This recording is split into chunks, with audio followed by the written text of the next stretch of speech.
highlights from the Scottish Athletics Championships, introduced by Dougie Donnelly.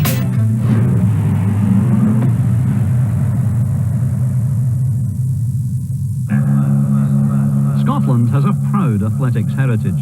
In the 1924 Olympics, Eric Liddell, seen here in the outside lane, won gold in the 400 metres in a world record time of 47.6 seconds.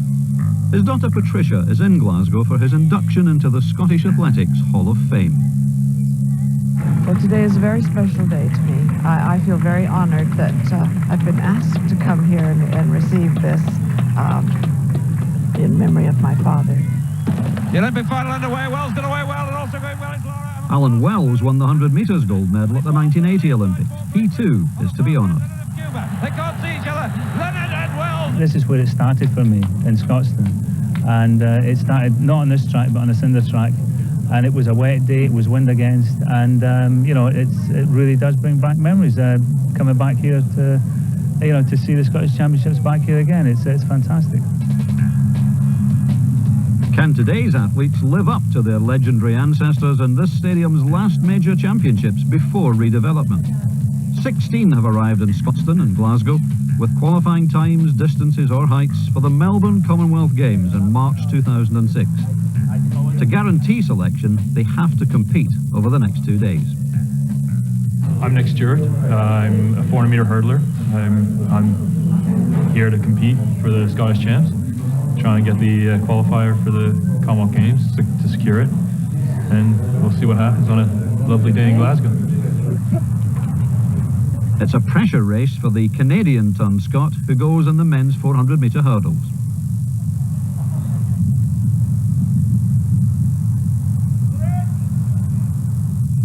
One set of barriers stand between him and qualification for his new country. And there's Nick Stewart already. Out there in the lead. Nick Stewart, the former Canadian, currently 5th in the United Kingdom ranking list with a 50.29 for the event. The athletes are quickly into their stride, and Stewart is pushed all the way by Francis Smith from Petrevie. If Smith beats Stewart and makes the qualifying time of 51 seconds, then he could go to Melbourne instead of the favourite. Battling the windy conditions, Stewart wins in 52.34 and is the first person on the day to secure his place on the plane to Melbourne. It's Nick Stewart, Francis Smith together on the stage, excellent drive, and 52.34. It was rough. It wasn't very nice out there with the wind. Had a bit of problem at the start of the race, but you know, things like that happen. So you just got to go with it when you're in the race. Francis Smith gave me a great run. I was actually quite surprised that he was there and he just couldn't shake him. So I commend him for his run. I think it's been a long season, and it's been a kind of a difficult transition here coming up to Scotland, changing countries, having to go through getting acclimated to new fans and everything like that. It's a lot more difficult than what I expected, but I'm happy I've done it and it's paid off so far. So I just hope I can run a lot better in Melbourne for Scotland. In the practice area, the sprinters prepare to follow in Alan Wells' footsteps. Commonwealth medalist Lee McConnell arrives at the stadium to check conditions. She's due to run the 400 hurdles later. I'm deciding not to do the 4 hurdles today. I'm just going to do the flat 200 tomorrow. Weather conditions aren't good for it. Done very little training for the hurdles, so I'm just looking for a quick time tomorrow. Gary Carr is on a quest to be the 100 metre Scottish champion. Nick Smith is his main rival, and they are just 3 lanes apart in the first heat of the day. The gun signals the beginning of the search for the fastest man in Scotland today. Only 2 go through to the final. Carr in lane 1 and Smith in lane 4 make sure of their passage. Carr winning by 0.05 of a second in 10.54. Battle will be resumed later. Conditions for the distance athletes who run next aren't ideal. Susan Scott is a real medal hopeful at the Commonwealth Games. She has qualifying times for both the 800 metres and the 1500 and beat Kelly Holmes in the Olympic gold medalist's last race. Scott was fourth in the Manchester 2002 Games 800 metres, where she broke the Scottish record and was the first Scot ever to run under 2 minutes for the distance. Wait to see what Jonathan jump was.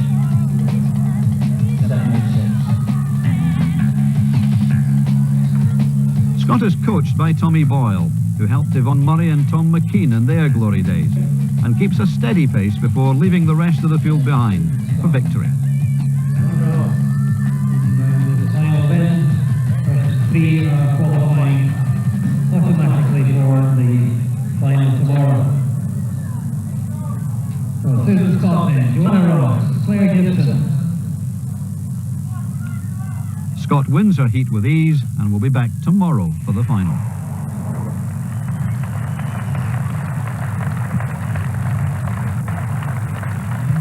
The men's long jump is set for an enthralling competition. Jamaican James Beckford is one of the world-class athletes on view. He is in Scotland to compete for a Grand Prix final place and will be one of Scott Darren Ritchie's rivals in 6 months' time. Richie's my best pal, you know, he's a wonderful guy, I mean, we help each other on the runway, or we train and stuff like that, so definitely, he's a great guy. Friends, yes, but both are at Scotstoun to win. Ritchie is the defending Scottish long jump champion. He has jumped in excess of the Commonwealth standard of 7.65 metres, but needs to compete well here at Scotstoun. In a barely legal wind, Ritchie's stride pattern has to be perfect. But an unguarded moment from a marshal disrupts his approach run. Ritchie doesn't complain, but draws attention to what's happened.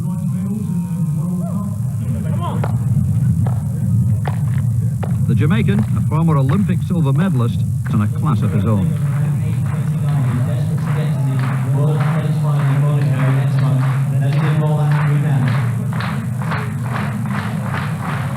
Beckford jumps 8 metres 36, enough to earn one of the 8 places available for that Grand Prix final in Monaco.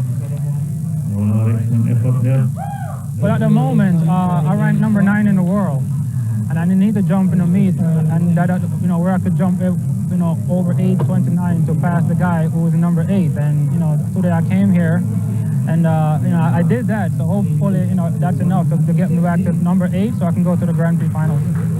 8:36 for James Beckford, the final round. It's good enough to get into the world and then final. Ritchie greets his old friend who has conquered the wind. Can he do the same?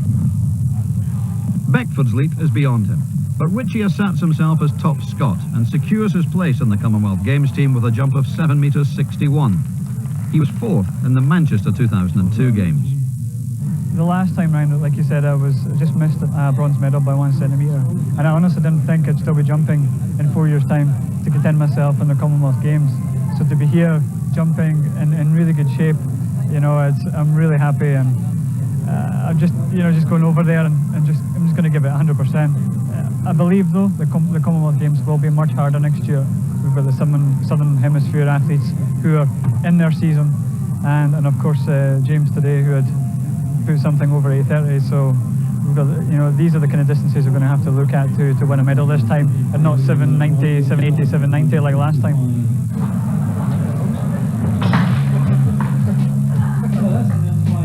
Andrew Lemoncello, the steeplechaser, elects to run the 5,000.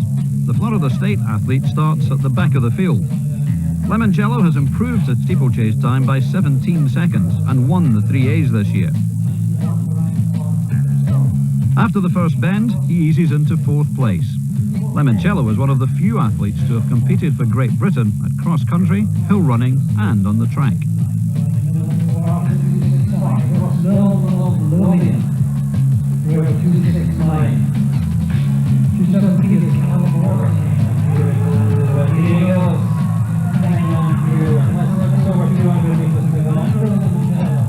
With 200 metres to go, Lemoncello produces a devastating sprint finish to win his race. Having already gained the qualifying time for the event, he'll compete in the 3,000 metre steeplechase in Melbourne.